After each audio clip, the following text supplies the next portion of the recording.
Hi guys. Okay, so I don't know what's going on with my camera, but it's being like very weird.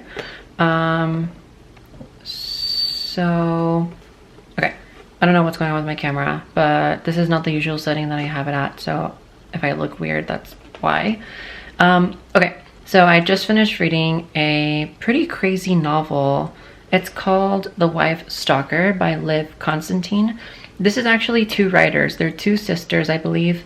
The first name is like a conglomeration of both their first names, and then this is both of their last names.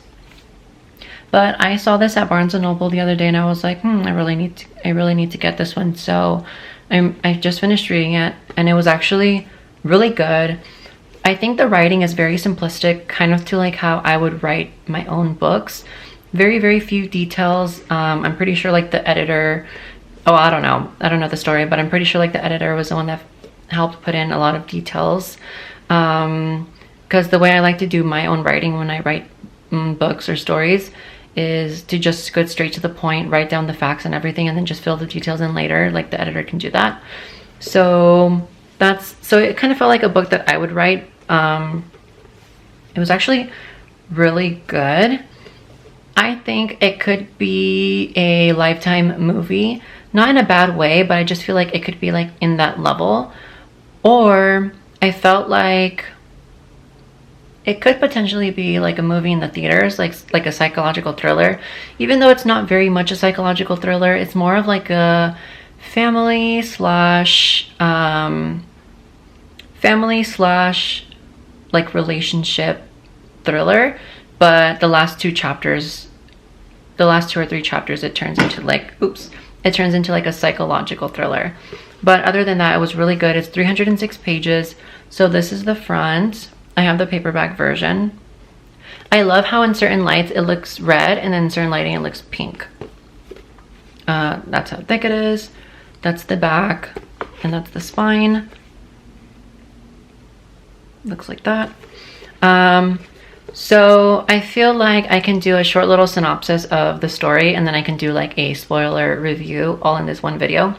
So like the short synopsis, I would say it's so we have, I'm gonna just lay out the characters. So we have Piper, which is, I guess you could say, the main character, the first character that we're introduced into the story. Her perspective is written in third person, which is very interesting. And then we have Joanna, which is who we're introduced to, who is with Leo Dracos, the like handsome man in the book. And then we have Leo's two kids, Stelly and Evie. So those are basically like the main characters. Basically Piper meets Leo because of a client, and then she just like can't stop thinking about him. She wants him. Then she finds out he has two kids, and she's like, oh great. But she wants this man so much that she'll literally like do anything to be with him. So she figures that might as well try to make it work. And then Joanna basically takes this as like a threat, finds out a lot of things about Piper, and chaos ensues. So I don't know if that sounds like intriguing, but spoiler warning, I'm gonna get into the spoiler now. So that was basically like the synopsis for the non-spoiler review. I don't know, that probably like flopped, but it's like hard for me to review, to like turn that into like a short synopsis. There's so many thoughts going in my head right now about the book because I literally just finished it 10 minutes ago, so it's still very fresh in my head. That's when I love to do the reviews, like when it's still very fresh in my head. Okay, so basically Piper ends up, we find out that Piper supposedly like is under suspicion of having killed her last husband that she was with, and unfortunately he also had a child, and the child had died as well. So there's this suspicion growing that because she left West Coast to the East Coast where she is now, where she meets Leo, that there is suspicion that she's a murderer, because like, why would she create a whole new identity? Because her original name is Pamela Reynard. And then they mention it so much in the book that Reynard is like they mention that how interesting that she chose the name Reynard as her last name, because Reynard is like the Reynard the fox, like from like a myth or like a legend or something like that. I don't like to talk about Reynard the fox because if you've watched the show The Magicians, he is very scary. So I don't like to talk about Reynard because that's literally how they call him in the Magician show too. Anyways, that was just like a quick side note of why I don't want to talk about Reynard the fox. So basically, she changes her identity. She goes to the East Coast where she is now, where she meets Leo. And it's just so funny how she keeps... This is like the second or third time where she just happens to be in the same situation again, where the wife thinks she's crazy. And it's just like chaos ensues because they think she's this psycho that's trying to kill the kids just so she can have the husband all to herself, or to have money, whichever, right? So, you know what? I'm not even going to say all of that I wanted to say. But basically, Joanna creeps up on them so much and goes against Leo's wishes. Leo keeps telling Joanna to stop being such a creep, to stop intruding into Piper's life with him, and to stop bothering the kids, blah, blah, blah. The kids reference mommy so much that it convinces the reader that mommy is Joanna, when we don't realize till literally like 10 pages before the book is fully over. This is the twist of the book. I'm going to spoil it for you. Just, I don't know, in case it makes you want to read it even more. But spoiler warning, duh.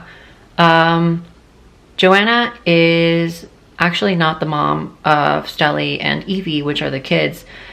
So it like confused me so much. And then because the kids would always say mommy, and then the reader always thinks that mommy was Joanna, but they actually started calling Joanna, the kids, towards like the last chapter. And I'm like, why are they calling her Joanna, not mommy?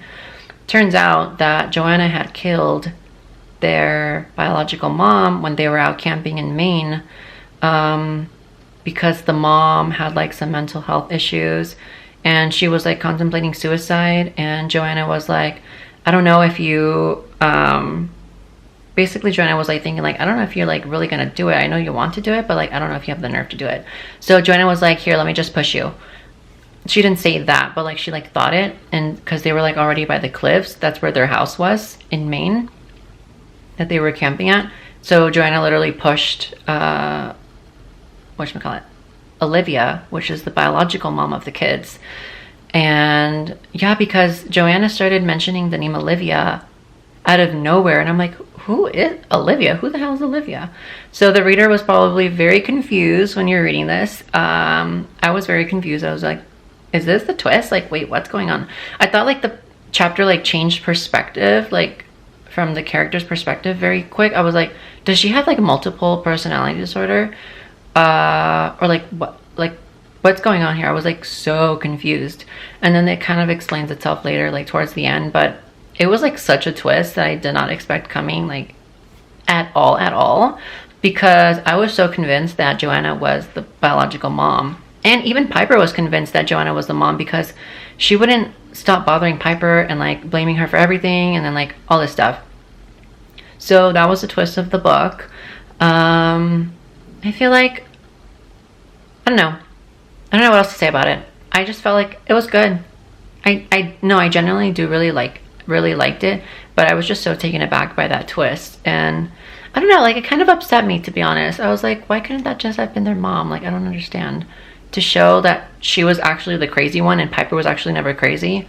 So it turns out Piper was actually never the crazy one, even though everyone suspected that she was like a murderer and everything, and she got like remarried like so many times, blah blah blah, and people were thinking that she was out to get everyone's husband. I don't know if Piper is still in the clear though, because she's still, how do I say it? She still had a lot of thoughts about Leo's kids that were kind of like, okay, like you're kind of weird. Like she really didn't like the kids. She didn't want the kids. She saw them as an intrusion into her and Leo's relationship because she obviously just wanted Leo. But it's just like, come on, like, are you really that dumb? Like to Piper, like, are you really that dumb? Like you really can't find another man that's just as handsome as Leo that doesn't have kids or doesn't want kids? Like, are you serious? Because she clearly doesn't want kids. She had like a, oops, the book almost fell from my waist. Because she just clearly doesn't want kids, blah, blah, blah. She just wants like the man all to herself. Like, why does she keep like thinking that things are gonna work out? And it's like so hard with her and kids. Like there's a, like Stelly was such a hard person to like her back. But Evie, which is Leo's daughter, seemed to like her easier. Like she was very easy to like Piper. But Stelly was just so annoying. Oh my god. Stelly made me never want to have kids, literally. But no, but like, why does she keep doing that? Like, do you know what I mean? Like, is that man really worth you? You know, you're gonna be around the kids forever, right? Because they're like his priority. And then also Leo like would piss me off. Leo would piss me off so much. Like he's very annoying and he comes off as a pushover, to be honest. Like his kids literally control him kind of. And he almost sees like they do no wrong in his eyes, which is even more annoying, and I can totally understand Piper's frustration. But like at the same time, like you're digging your own grave yourself, girl, because you already know he has kids. Obviously the kids are going to be his priority in his life after their mom died by murder, literally by Joanna. So it's just like, why do you do that to yourself? Like she could have saved herself like so much time and so much emotional damage. But she thinks she can work it out. So the book ended up with them. I'm not going to spoil much more. A lot more did happen, obviously. I'm not going to cover 306 pages in a 15-minute video. But I don't know. I feel like if you're looking for like a casual read, like this was totally that. It's a super quick read too. Like I said, it's very, very simple to read, but it's definitely an adult novel. There's no like explicit content. There's really none on it, honestly. There's like very, very few bad words, probably like 3. But I would still consider it an adult book though. I wouldn't really consider it like a teen book. I mean, yeah, I wouldn't really consider it a teen book. I would read it if I was a teen, but I wouldn't recommend other teens to read it, if that makes sense. So yeah, it was good. I would check it out. The Wife Stalker by Liv Constantine. Remember, those are 2 sisters, not just one person.